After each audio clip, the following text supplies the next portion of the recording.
شروع اللہ تبارک و تعالی کے نام سے جو بڑا مہربان نہایت رحم کرنے والا ہے۔ ناظرین، قرآن مجید کی وہ صورت جس کی تلاوت اللہ تعالی خود کرتے ہیں، یہ صورت غریبوں کو، امیر، بیماروں کو صحت مند اور حاجت مندوں کی حاجت کو پورا کرتی ہے۔ قرآن مجید کی سب سے پرسکون اور آنکھیں روشن کرنے والی صورت، جو بندہ روزانہ اس صورت کو پڑھتا ہے فرشتے اسے گھیر لیتے ہیں، اور یہ صورت غریبوں کو، امیر، بیماروں کو صحت مند اور حاجت مندوں کی حاجت کو پورا کرتی ہے۔ قرآن پاک کی بہت ہی پیاری صورت جس کی تلاوت اللہ تبارک و تعالی خود فرماتے ہیں، جو بندہ روزانہ کسی بھی پریشانی کے لیے پڑھتا ہے، چاہے وہ بیماری ہو، رزق کی پریشانی ہو یا کاروباری پریشانی ہو، حتیٰ کہ جس مقصد کے لیے پڑھتا ہے وہ مقصد انشاءاللہ پورا کیا جاتا ہے، دنیا اور آخرت کی سختیوں سے اسے نجات ملتی ہے۔ یہ صورت پڑھنے والے کو اللہ تعالیٰ کے بے حد قریب کر دیتی ہے۔ جس طرح کے آج کل مشکل حالات ہیں، ہر بندہ پریشان ہے، تو جو بندہ ان پریشانیوں سے بچ کر اپنی زندگی میں کامیاب ہونا چاہتا ہے تو اس صورت کو روزانہ ایک مرتبہ لازمی پڑھنا اپنا معمول بنا لے۔ یہ صورت غریبوں کو، امیر، بیماروں کو صحت مند اور حاجت مندوں کی حاجت کو پورا کرتی ہے۔ اگر کوئی صبح پڑھے گا تو فرشتے دن بھر اس کی حفاظت کریں گے، اگر کوئی رات کو پڑھے گا تو فرشتے ساری رات اس کی حفاظت کریں گے۔ یہ خاندان کے اندرونی عمل کو برقرار رکھنے اور کسی بھی قسم کے تنازعات کو دور رکھنے میں بھی بھرپور مدد کرتی ہے۔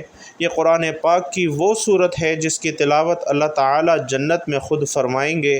جو شخص اس کی تلاوت کرتا ہے تو اللہ تعالیٰ اس سے بہت خوش ہوتے ہیں اور اسے وہ سب کچھ نوازتے ہیں جس کی وہ خواہش رکھتا ہے۔ تو بھائیوں اور بہنوں، بہت آسان سا عمل ہے لیکن معجزات کو دیکھنے والا عمل ہے۔ یہی خاص عمل ہے جو دولت کو فوری طور پر غیبی طریقے سے آپ کے پاس لاتا ہے۔ ایسا عمل ہے کہ ایک دن لوگوں نے یہ وظیفہ پڑھا اور صبح رزق کی دولت سے مالا مال ہو گئے، گھر میں، کاروبار میں دولت کی ریل پیل شروع ہو گئی، دولت کی برسات صبح سے ان کی زندگی میں شروع ہو گئی، دولت کی طوفانی بارش برس رہی ہے۔ پورے دن کسی بھی وقت یہ وظیفہ پڑھ کے دیکھنا چاہتے ہیں تو 5 منٹ کا یہ عمل آپ لوگوں نے ضرور کرنا ہے۔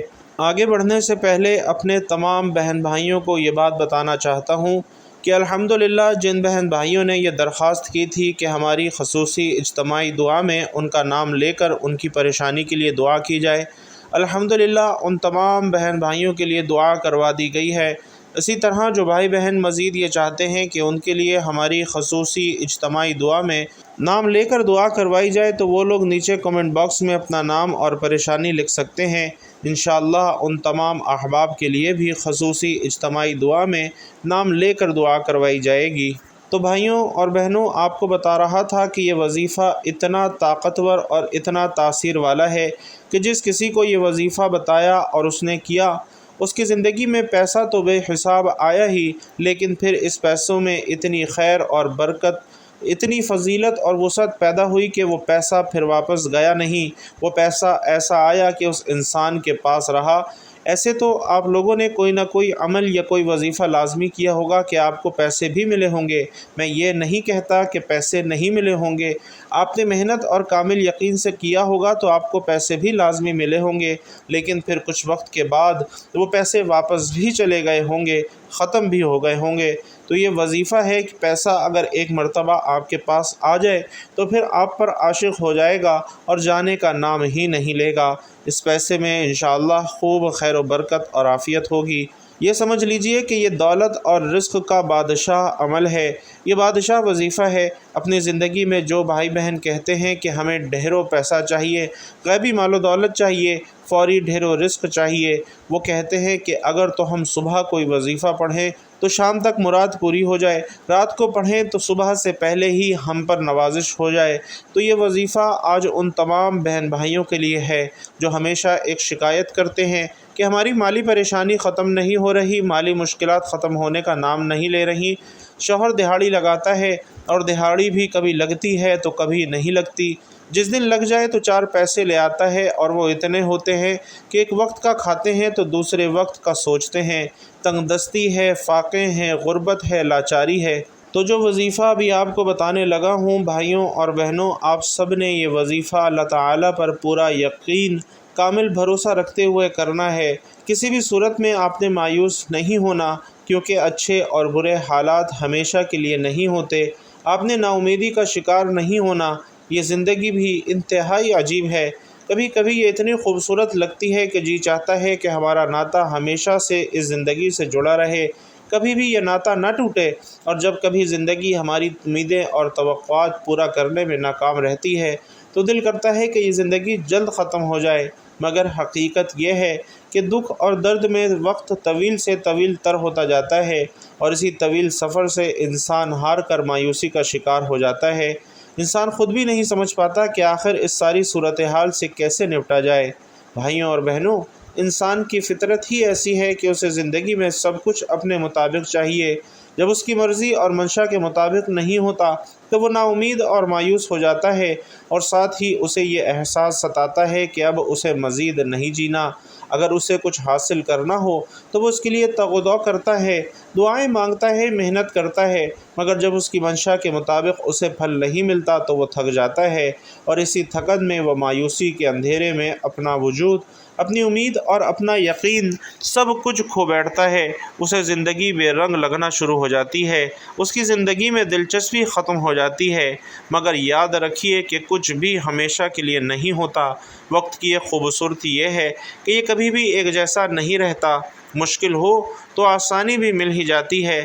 حالات چاہے جتنے بھی کٹھن ہوں، مشکلات کے بادل جتنے بھی گہرے ہوں، آسانی کی صبح کا سورج بھی ضرور طلوع ہوتا ہے۔ نہ دکھ سدا رہتا ہے، نہ سکھ سدا رہتا ہے، اور ایسے ہی ناکامی اور کامیابی بھی ہمیشہ کے لیے نہیں ہے۔ اس لیے سب سے اہم بات یہ کہ انسان کو کبھی بھی مایوس نہیں ہونا چاہیے، بلکہ مشکلات کے آنے پر مایوسی کے اندھیروں میں بھی امید اور یقین کا چراغ جلائے رکھنا چاہیے، کیونکہ اگر انسان مایوسی کے اندھیرے میں امید کا چراغ جلاتا ہے تو اس کی روشنی انسان کے اپنے وجود کو منور کرتی ہے۔ اس روشنی سے انسان باطنی اور ظاہری طریقے سے مزید مضبوط ہو جاتا ہے۔ وہ سمجھ جاتا ہے کہ یہ ناکامیاں اور مشکل وقت سب عارضی ہے۔ وہ اس حقیقت سے آشنا ہو جاتا ہے کہ یہ زوال، یہ مشکلات، سب کچھ انسان کی ہمت کو جانچنے کے لیے قدرت نے پیمانے بنائے ہوئے ہیں، کیونکہ یہ بھی حقیقت ہے کہ انسان اپنی فتح اور کامیابی سے اتنا مضبوط نہیں ہوتا جتنا وہ اپنے زوال اور ناکامی سے مضبوط ہوتا ہے۔ حقیقت میں مشکل اور نامساعد حالات میں انسان کو خود اپنی پہچان ہوتی ہے، اور اسی عمل میں اسے اپنے وجود کا ادراک ہوتا ہے۔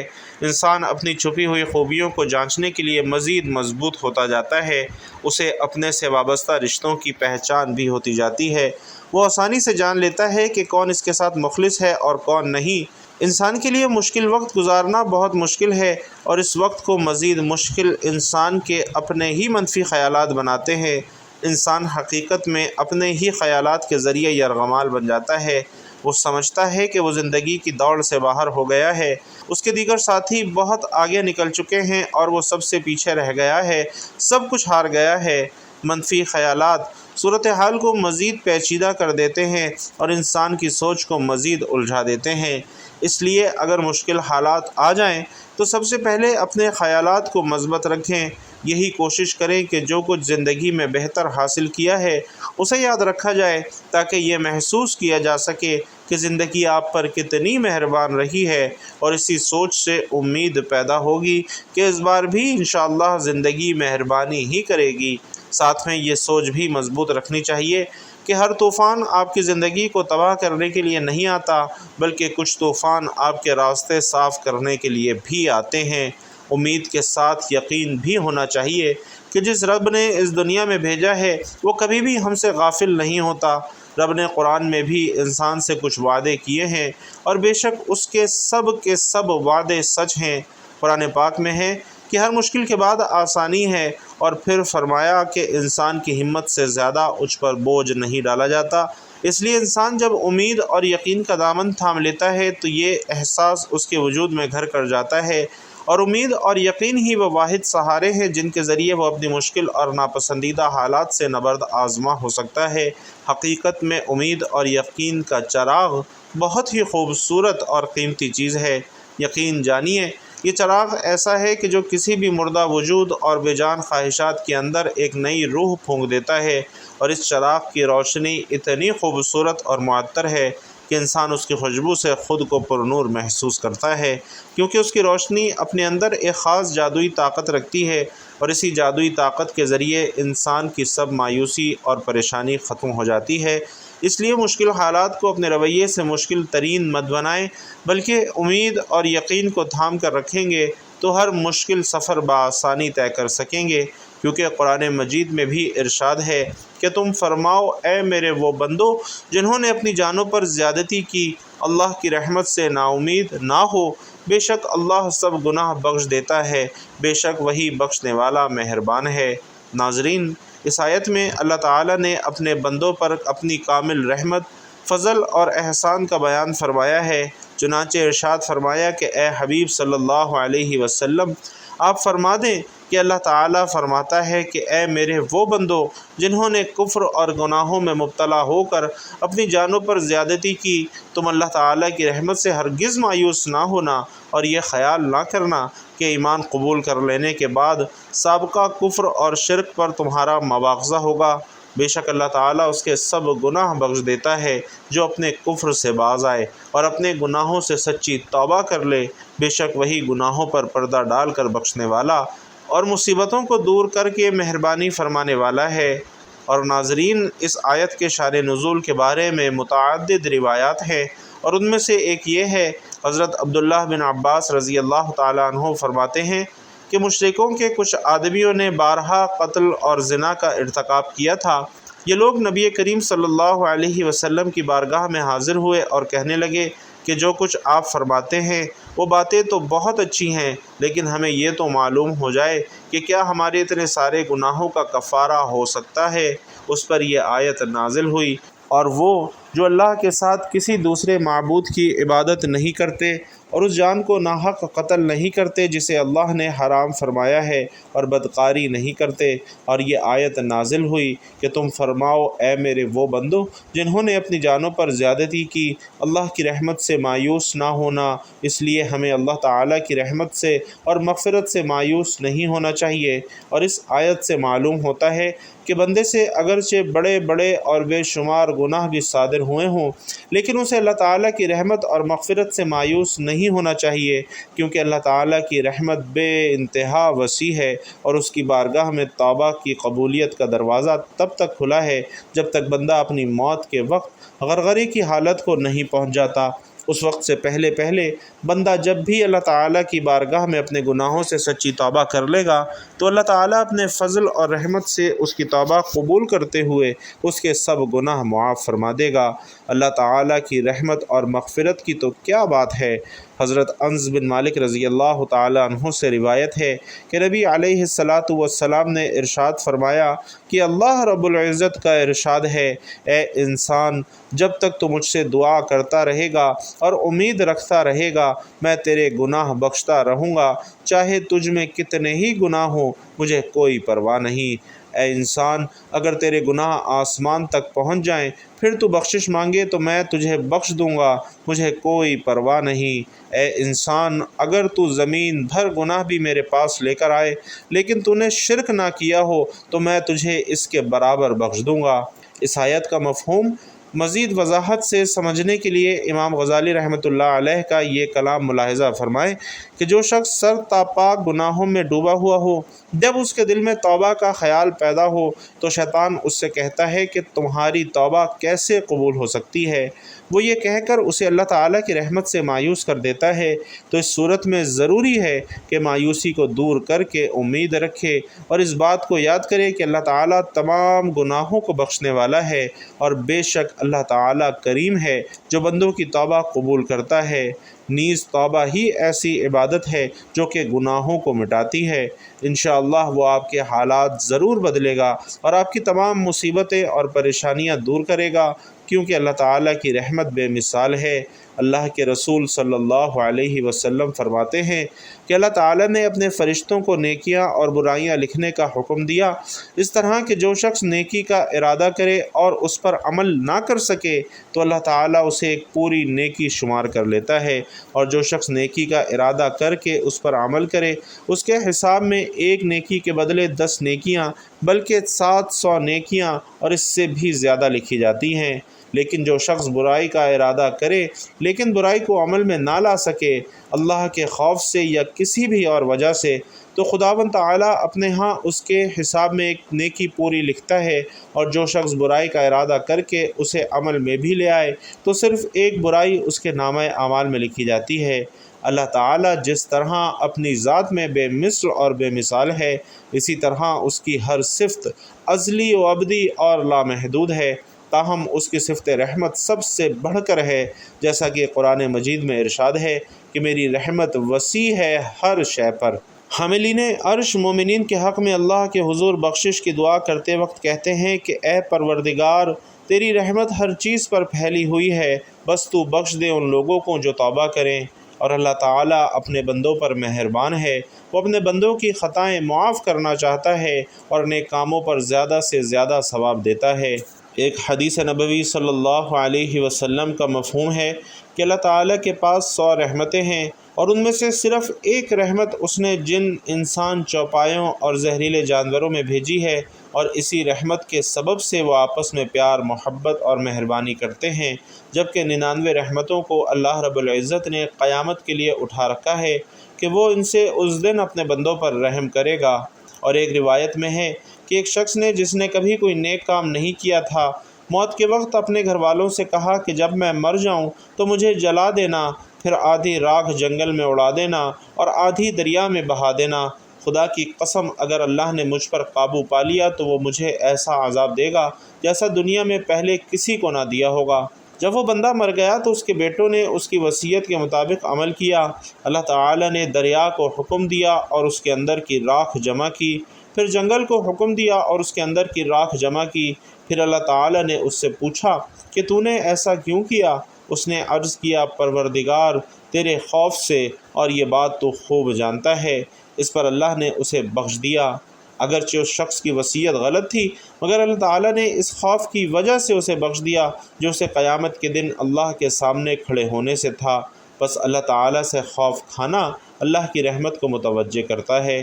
تو ناظرین، آپ نے بھی رب کی ذات پر کامل یقین اور بھروسہ رکھتے ہوئے ایک ایسا وظیفہ کرنا ہے جس سے گھر کے اندر رزق کی فراوانی ہو اور اتنا رزق ملے کہ انسان کا نصیب بدل جائے۔ یہ آزمودہ وظیفہ آج آپ کو بتا رہا ہوں۔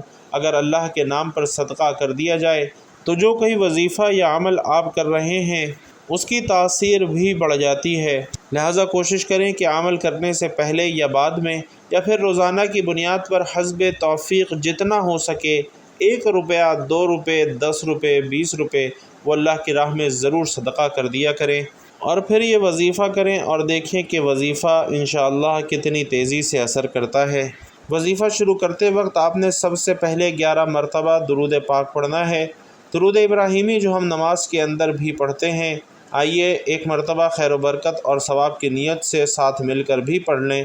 اللہم صلی علی محمد وعلی آل محمد کما صلیت علی ابراہیم وعلی آل ابراہیم انک حمید مجید۔ اللہم بارک علی محمد وعلی آل محمد کما بارکت علی ابراہیم وعلی آل ابراہیم انک حمید مجید۔ ناظرین محترم، 11 مرتبہ درود ابراہیمی پڑھنے کے بعد اب آپ نے جس سورت کی تلاوت کرنی ہے، وہ سورت جس کی تلاوت خود اللہ رب العزت کرتے ہیں، جس کی تلاوت کرنے سے غریب امیر ہو جاتا ہے، بیمار صحت مند ہو جاتا ہے اور حاجت مندوں کی حاجت پوری کی جاتی ہے، تو وہ سورت الرحمن ہے۔ 27ویں پارے کی بہت ہی پیاری سورت الرحمن اللہ کے خوبصورت ناموں میں سے ایک نام پر ہے، جس کا مطلب ہے رحم کرنے والا۔ جو بندہ روزانہ صبح یا شام یہ سورت پڑھے گا، انشاءاللہ پورا سال اللہ پاک اس پر رحم فرمائیں گے، اور جس پر اللہ پاک رحم فرما دیں اس پر پوری دنیا رحم کرتی ہے، پوری دنیا اس سے پیار کرتی ہے۔ جو مانگو میرا مالک ضرور عطا کرتا ہے۔ تو آپ سب بھی سورت الرحمن صبح شام لازمی تلاوت کیا کریں۔ جو پڑھ نہیں سکتا وہ صرف سن لیا کرے، انشاءاللہ سن کر بھی بہت سکون ملے گا۔ تو یہ عمل آپ نے کرنا ہے اور دیکھنا کیسے اللہ رب العزت آپ کے نصیبوں کو کھول دے گا، آپ کے رزق کے بند دروازوں کو کھول دے گا۔ آپ کو اللہ پاک وہاں سے رزق عطا فرمائے گا جہاں سے آپ نے کبھی سوچا بھی نہیں ہوگا۔ اللہ رب العزت سے دعا ہے نیکی کی بات ہم سب کو سننے، سمجھنے اور اس پر عمل کرنے کی طاقت اور توفیق مرحمت فرمائے۔ میرا سنانا اور آپ کا سننا اپنی بارگاہ میں قبول و منظور فرمائے، آمین یا رب العالمین۔